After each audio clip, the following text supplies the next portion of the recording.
ঘুম থেকে উঠে এখন ওর বর্দি ভাইয়ের কোলে বসে আছে, আরাম নিচ্ছে। মাম্মা, তুমি কোথায় বসে আছো? কার সাথে?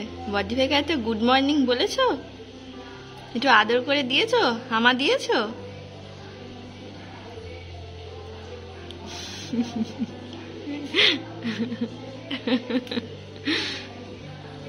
স্কিনের জন্য এটা নাকি খুব এফেক্টিভ একটা প্রসেস। সকালবেলায় মুখে কোনো কিছু অ্যাপ্লাই করার আগে এই যে আইস কিউব দেওয়া ঠান্ডা ঠান্ডা জলে মুখটা একবার ধুয়ে নেওয়া, তে স্কিন অনেক বেশি ভালো থাকে। তার সাথে সাথে স্কিনের অনেক প্রবলেম চলে যায় এবং স্কিনের রিঙ্কেলস কম আসে। এক সপ্তাহ হলো এটা আমি শুরু করেছি, ভাবলাম যে আজকে আপনাদের সাথে শেয়ার করা যাক। আর এই গরমে ঠান্ডা ঠান্ডা এরকম জলে মুখ ধুতে কিন্তু খারাপ লাগে না। মিষ্টিকে প্রথমেই সকালবেলায় দিয়েছি হাফ গ্লাস মতন জল, কারণ এক গ্লাস জলও খেতে পারে না। এই গ্লাসের হাফ গ্লাস ওকে দিই। ওয়াটার বটলের সাথে সাথে ওকে গ্লাসেও জল খাওয়ানো অভ্যেস করাই আমি, যাতে কি পরবর্তীকালে অসুবিধা না হয়, না হলে ওই ওয়াটার বটলের অভ্যেসটাই থেকে যাবে। কি অন্যান্য সময় না হয় ওয়াটার বটলে খেলো, কিন্তু এই যে সকালবেলা খাওয়ার সময়, দুপুরবেলা ভাত খাওয়ার সময় ওকে আমি গ্লাসেই জল দিয়ে থাকি। তো আজকে আমি আপনাদের সঙ্গে শেয়ার করব বেশ কিছু খাওয়া দাওয়া রিলেটেড টিপস। রিসেন্টলি মিষ্টির পিডিয়াট্রিক্সের সাথে কনসাল্ট করেছি এবং তার সাথে সাথে একটি আর্টিকেলে পড়েছিলাম। সেই সমস্ত কিছু নিয়ে আজকের বেশ কয়েকটা টিপস আপনাদের সঙ্গে শেয়ার করতে চাইবো সামার রিলেটেড খাওয়া দাওয়া নিয়ে। খুব খিদে না পেলে আমাদের বড়দের এই গরমে কিচ্ছু খেতে ইচ্ছা করছে না, আর বাচ্চারাও যে খেতে চাইবেন এটা খুব স্বাভাবিক। তাই মিষ্টির পিডিয়াট্রিক্স বললেন সারাদিনে খুব অল্প পরিমাণে ওদেরকে বারবার খেতে দিতে। একেবারে অনেকটা খাবার নিয়ে ওদেরকে বেশি জোর করবেন না, ওরা যদি খেতে না চায় ওদেরকে ছেড়ে দিন। সেই খাবারটাই বারবার অল্প অল্প করে আপনি ভাগ ভাগ করে দিতে পারেন। আপনারা অনেকেই বলেন সকালে খালি পেটে ফল দিতে না বাচ্চাদেরকে, কিন্তু পিডিয়াট্রিক্স অন্য কথা বলেছেন। আমরা যে কোনো ফল দিয়ে সকালটা শুরু করতে পারি, সেটা কলা হোক, তরমুজ হোক বা অন্য যে কোনো ফল। তারপর মিষ্টিকে আমি দিয়েছি কাজু, 4-5টা মতন কাজু ওকে আমি বাটিতে দিয়ে দিয়েছি। তো ওকে নিজের হাতে খেতে দিয়েছি যাতে ওর খাওয়ার ইন্টারেস্ট থাকে, এবং নিজের হাতে খেলে বাচ্চারা খাওয়ার টেস্ট বুঝতে পারে, ওদের রুচি বাড়ে। আর এই যে সারাদিনে প্রচুর জল ওদেরকে দিতে হবে। একেবারে বেশি জল ওরা খেতে না চাইলে বারবার জল অফার করতে হবে। এই গরমে বড়দের সাথে সাথে কিন্তু বাচ্চাদেরও হিট স্ট্রোকের ঝুঁকি থাকে। তো সেজন্য চেষ্টা করবেন সকাল 10টা থেকে বিকেল 5টা অবধি বাচ্চাদেরকে বাইরে না বের করার এই গরমে। মিষ্টির স্কুলে এখনও সামার ভ্যাকেশন পড়েনি, কিন্তু মিষ্টিকে আমি এক সপ্তাহ হলো আর স্কুলে পাঠাই না, যেদিন থেকে এই প্রচণ্ড গরম পড়তে শুরু করেছে। কারণ মিষ্টির স্কুল ছুটি হয় 11:30টায়, ওর বাড়িতে ফিরতে ফিরতে 11:45-12টা হয়ে যায়, আর সেই সময় সূর্য একদম মাথার ওপর থাকে। তাই জীবনে সুস্থ থাকলে লার্নিং অনেক হবে। সুস্থ থাকাটা আগে সব থেকে বেশি দরকার। আর এই গরমে বাচ্চারা সব থেকে বেশি অসুস্থ হয়।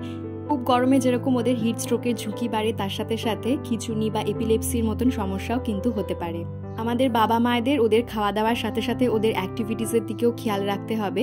মিষ্টি সকাল থেকেই ছাদে যাওয়ার জন্য খুব বায়না করতে থাকে, ছাতি বলে বায়না করতে থাকে। ওর বাবা কিংবা আমি যখন ছাদে জামা কাপড় মেলতে যাই তখন ও যাবে বলে, কিন্তু বিকেল 5:30 বা 5:45-টার আগে আমি ওকে কখনোই ছাদে যেতে দিই না বা অ্যালাও করি না।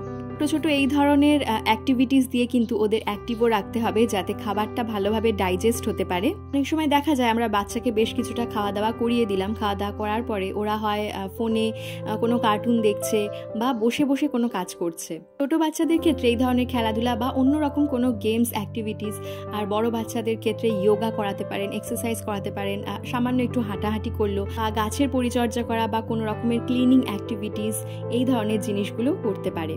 মিষ্টিকে সকালে আজকে তরমুজ দিয়েছিলাম। প্রথমত ও এই ফলটা খেতে ভীষণই পছন্দ করে, তার মধ্যে এটা ওয়াটার বেসড ফ্রুট। আর তারপরে ওকে আমি দিয়েছিলাম কাজুটাও খেয়েছে, এবং তারপরে ওকে আমি দিচ্ছি বয়েলড এগ। আগে যেরকম সকালে একদম মর্নিংয়ে বসিয়ে ওকে ব্রেকফাস্ট করিয়ে দিতাম, ভারী ব্রেকফাস্ট করিয়ে দিতাম, তবে আজকে ভারী ব্রেকফাস্টও দিইনি, তার সাথে সাথে ওকে ভাগে ভাগে এইভাবে খাবারগুলো দিচ্ছি। চাইলে আপনারা একদম আর্লি মর্নিংয়েও বয়েলড এগটা দিতে পারেন, তারপর ফ্রুটস দিতে পারেন, তারপর কাজু দিতে পারেন, কাজু বা যে কোনো ড্রাই ফ্রুটস দিতে পারেন, বাচ্চারা যেটা খেতে ভালোবাসবে।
মিষ্টি যেভাবে দুষ্টুমি করছিল ভালোভাবে জামাগুলো দেখানোই হলো না।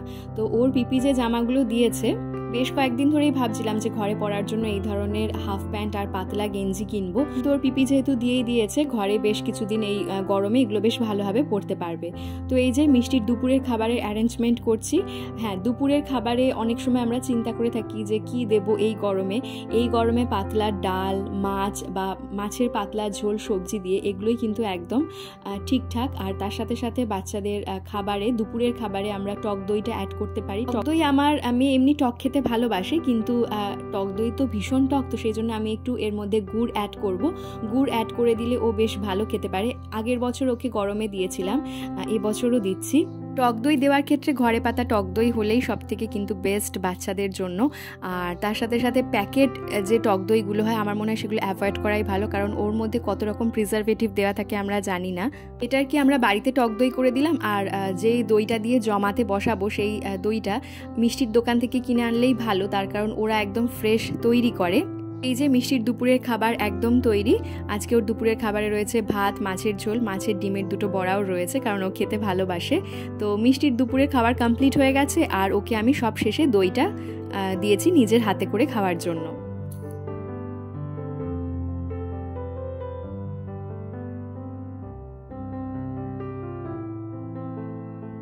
বিকেলবেলায় ঘুম থেকে ওঠার পরে মিষ্টিকে একটা ফল দিচ্ছি। এখানে আমি দিচ্ছি আপেল।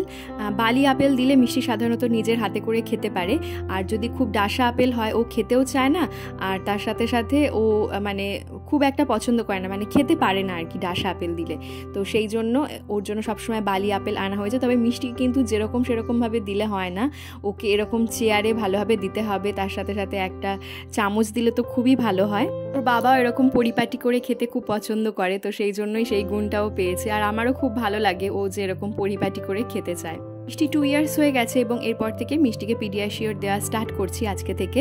তো অনেক দিন আগেই ওর পিপি বলেছিল এবং তারপরে ওর পিডিয়াট্রিক্সও বলেছিল পিডিয়াশিওর অথবা পিডিয়া গোল্ড, এই দুটোর মধ্যে যে কোনো একটা ওর জন্য রাখতে পারি। তো ওর পিপি পিডিয়াশিওরটাই বলেছিল, যে স্পেসিফিকভাবে এটাই খাওয়াতে বলেছিল এবং চকলেট ফ্লেভারটা দিতে বলেছিল। মিষ্টি এমনি চকলেট খেতে না চাইলেও ওর জন্য চকলেট ফ্লেভারটাই নিয়েছি এই কারণে, কারণ মিষ্টি চা খেতে ভীষণ চায়, আর চকলেট টাইপের হেলথ ড্রিঙ্ক যেগুলো হয় সেগুলো অনেকটা চায়ের মতনই দেখতে হবে, মিষ্টি অতটা বুঝতে পারবে না। আর যদি আমি ভ্যানিলা ফ্লেভারটা নিতাম তাহলে একদম মিল্কের মতন দেখতে হতো, ও মোটেই খেতে চাইতো না। তো আজ থেকে মিষ্টিকে পিডিয়াশিওর দেওয়া স্টার্ট করলাম। মিষ্টির ওয়েট গেইন খুব ধীরে ধীরে হয়, মানে ধীরে ধীরে বলতে খুবই ধীরে ধীরে। তো সেই জন্য ওর পিপি সবসময় বলেছিল যে পিডিয়াশিওর দেওয়া স্টার্ট করলে আশা করছি যে ওর ওয়েট গেইনটা তাড়াতাড়ি হবে, এবং ঠিক এই কথাটাই ওর পিডিয়াট্রিক্সও বলেছিলেন, যে আমি যখন ওয়েট নিয়ে চিন্তা করতাম তখন উনি বলেছিলেন ওয়েট নিয়ে চিন্তা করার কিছু হয়নি, যখন ও 2 ইয়ার্স হয়ে যাবে ওকে পিডিয়াশিওর বা পিডিয়া গোল্ডটা দেওয়া শুরু করবেন, দেখবেন আস্তে আস্তে ওর ওয়েট গেইন হতে শুরু করবে। এবং 2 ইয়ার্স হয়ে যাওয়ার পরে মিষ্টির ক্রিমির ওষুধও স্টার্ট করার কথা রয়েছে, যদিও এখনও আনা হয়নি। ওর পিপি প্রেসক্রাইব করে দিয়েছে, তো আনবো যখন তখন ডেফিনেটলি আপনাদের সাথে শেয়ার করব। তো দেখতেই পাচ্ছেন মিষ্টি কিন্তু খুব মজা পাচ্ছে, ও ভাবছে ওকে আমি চা করে দিয়েছি, আর বলেওছিও সেটা যে মিষ্টি এই যে চা বানিয়ে দিয়েছি। আর ও যেহেতু দেখে ওর ঠাম্মা ভাই এরকম বিস্কুট চুবিয়ে চুবিয়ে চা খায়, আর এক্স্যাক্টলি ও সেই রকমটাই করছে, আর খুব মজা পাচ্ছে, ভাবছে মা আমাকে 1 কাপ চা করে দিয়েছে। সেই মিষ্টির জন্মদিনের আগে ওর জন্য ড্রাই ফ্রুটস আনা হয়েছিল, কিন্তু এই যে সেপারেট করে আর রাখা হয়নি, তো ভাবলাম আজকে হাতে একটু সময় রয়েছে, এগুলো সব আলাদা আলাদা করে রাখি। আজকে আরও একটা ইম্পর্টেন্ট কথা আজকে আপনাদের সাথে শেয়ার করব, সেটা হচ্ছে আপনারা অনেকেই আমাকে হোয়াটসঅ্যাপে টেক্সট করেন যে দিদি খাবার সময় এবং খাবার বাইরেও বাচ্চাকে মোবাইল দিতে হয় এবং ওরা মোবাইল অ্যাডিক্টেড হয়ে পড়ছে। তো এক্ষেত্রে আমি বলবো মিষ্টিও কিন্তু ব্যতিক্রম নয়, ও কিন্তু খাবার সময় মোবাইল দেখতে চায়।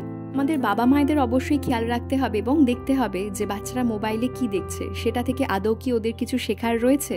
আমি এটা মিষ্টির পিডিয়াট্রিক্সের সাথে আলোচনা করেছিলাম, উনি একটা ভীষণ ভালো পয়েন্ট বলেছেন এবং সেটা আমি মিষ্টির ক্ষেত্রে অ্যাপ্লাই করেছি এবং ফল পেয়েছি, সেটা আপনাদের সাথেও শেয়ার করতে চাইবো। বাচ্চারা যদি খাবার সময় ফোন দেখতে চায় তাহলে ওদের নিজের হাতে করে খেতে দিন, দেখবেন হয়তো ও খুব একটা পরিপাটি করে খেতে পারবে না বা সব খাবারটাও খেতে পারবে না, কিন্তু ওর ফোন দেখার অভ্যেসটা চলে যাবে এবং খাবার প্রতি নজর থাকবে, খাবারের প্রতি রুচিও বাড়বে। এই ব্যাপারে আরও ডিটেলসে ডিসকাস করব অন্য কোনো ভিডিওতে। আজকের ভিডিওটা এখানেই শেষ করছি। যদি ভালো লেগে থাকে চ্যানেলটা সাবস্ক্রাইব করে দেবেন, কেমন লাগলো অবশ্যই কমেন্ট সেকশনে জানাবেন। আপনার করা একটা লাইক আমাকে নেক্সট ভিডিও বানাতে অনেক অনেক বেশি মোটিভেট করবে। তাহলে আজকের ভিডিওটা এখানেই শেষ করছি, ফিরবো নতুন ভিডিও নিয়ে। ভালো থাকবেন, সুস্থ থাকবেন, ধন্যবাদ।